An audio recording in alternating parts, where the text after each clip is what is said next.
안녕하십니까, 박병욱입니다. 어제 그 이재명 대표에 대한 이제 징역 1년, 집행유예 2년 결정을 보고, 자, 우리 그 한성진 부장판사, 물론 이제 배석 판사들도 두 분 있었습니다. 이분들의 이제 그 참 고뇌에 찬 결정이죠. 물론 법리적으로 보면은 정확하게 이제 판단을 했어요. 판단을 했는데, 그러나 지금 법관들이 정확하게 판단할 수 있고 자기들의 어떤 법적 양심이라든가 법률적 소양을 기준으로 하고 법과 원칙에 의해서 판단할 수 있는 그런 어떤 분위기가 아니죠. 굉장하죠. 그런 압박이 뭐 여러 가지 그냥 법부터 아까 제가 잠깐 봤는데 얼마나 우스운 생각을 하고 있었냐면, 검찰에서 수사기관 무고죄 검찰을 겨냥해서 표적수사금지법, 그 다음에 법관 뭐 임명 추천, 이런, 그러니까 상권 분립으로 완전히 훼손하는 이 생각을 갖고 있는 상황이죠. 이 상황에서 우리 두 부장 판사님의 그 결단이 있었습니다. 그리고 어려운 가운데서도 증언을 하고, 그래서 진짜로 이 지금 위에서 힘을 행사하고 있는 사람들보다는 훨씬 힘이 없고 약한 사람들이 용기를 내서 이런 결단을 했는데, 진짜로 힘이 있고 면책 특권, 불체포 특권을 비롯해서 187개 특권을 누리고 있는 국회의원들은 요즘 이제 국정감사에서 또 뭐 괜찮은 초선위원들도 나오고 하긴 했는데, 그 중간에 그런 목소리를 들어보지 못했죠. 오로지 그냥 어떻게 하면은, 다시 한번 국회의원이 돼야 되나, 어떻게 하면 국회의원이 될 수 있을 것인가를 연구하는 것처럼 보였습니다. 물론 다는 아닙니다. 중간에 참 열심히, 이번에 많은 초선들이 열심히 하는 걸 이제 보긴 했는데, 그래서 이제 결국은 우리 한성진 부장판사와 그 같이 참여했던 그분들의 의견으로 이제 정확하게 이렇게 이제 결정이 난 것 같은데, 자, 이렇게 했으니까 그러면은 또 정부에서도 지금 여당에서도 빌미를 주지는 않아야 되겠죠.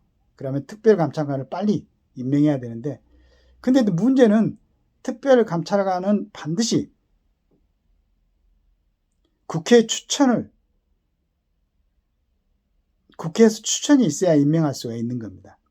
자, 그 내용을 한번 정리해 놓은 걸 또 항상 얘기하지만은 두서없는 제 얘기보다도 조선일보에서 딱 정리해 놓은 사설을 같이 한번 보도록 하겠습니다. 국민의힘이 14일 의원총회를 열어 대통령 친인척 비리를 감찰하는 특별감찰관 추천 절차를 진행하기로 당론을 확정했다.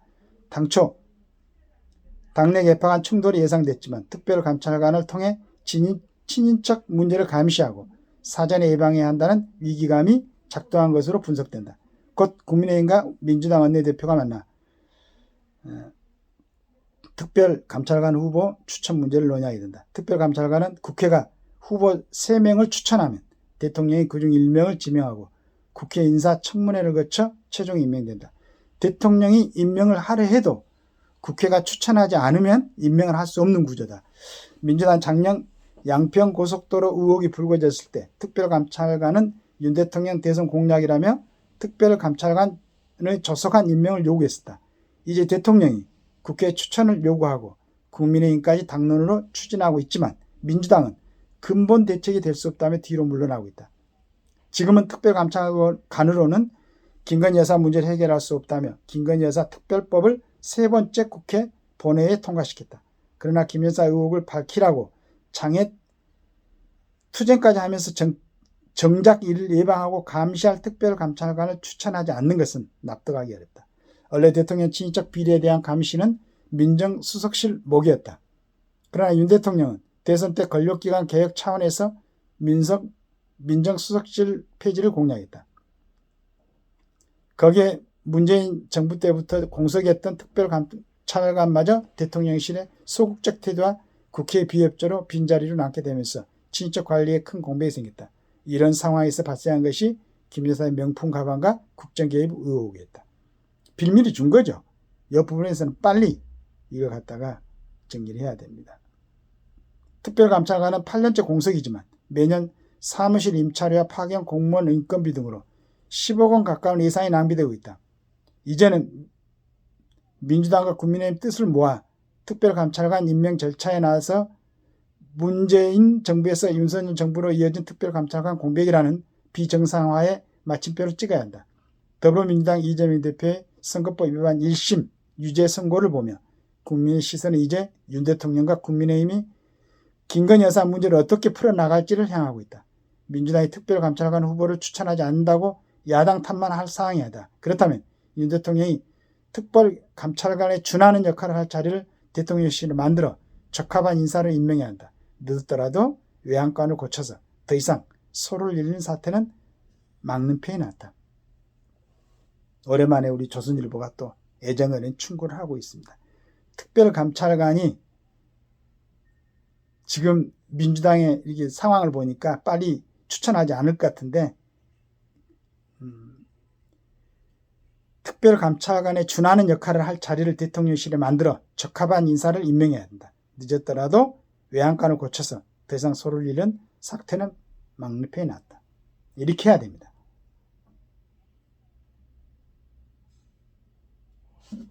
그렇게 하고 다시 더 이상 빌밀 줘서는 안 되고 더 이상 국민들이 진짜 필요 없는 일에 어떤 감정을 소비하는 그러한 일들이 없도록 정부에서도 진짜 노력해야 됩니다.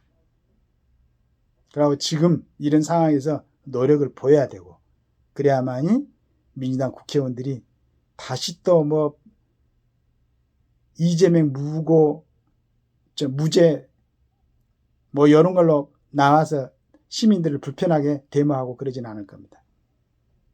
아니, 도대체 이런 7급 별정직 공무원들 그 다음에 이렇게 힘없는 사람들이 자기들의 전부를 걸고 법정에서 증언하고 해가지고 조금이라도 정상적인 판단을 할 수 있도록 법정에서 이렇게 애를 쓰고 있는데 온갖 특혜를 전부 받고 권력을 전부 쥐고 있고 그 누리고 있는 사람들은 조금이라도 책임을 안 지려고 이렇게 회피를 하고 그러면 되겠습니까?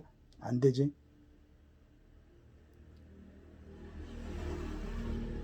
한선희 부장 판사의 진짜 법적 양심에 따른 권해에 찬 어떤 판결을 갖다가 이 빛을 잃게 하지 않으려면은 정부에서도 거기에 맞는 노력을 해가지고 다시는 야당들에게 빌미를 주지 않고 국민의 내부에서도 그런 얘기가 있잖아요. 그런 모습을 보여야 할 겁니다. 그래서 여러분들이 말하는 뭐 조건은 국민에서 나온다는 말 이거 말로만 하지 말고 진짜로 국민을 존중하고 국민의 감정을 좀 존중하고 국민들의 생활을 편하게 하는 그런 정치를 하도록 노력하기를 기대합니다. 감사합니다.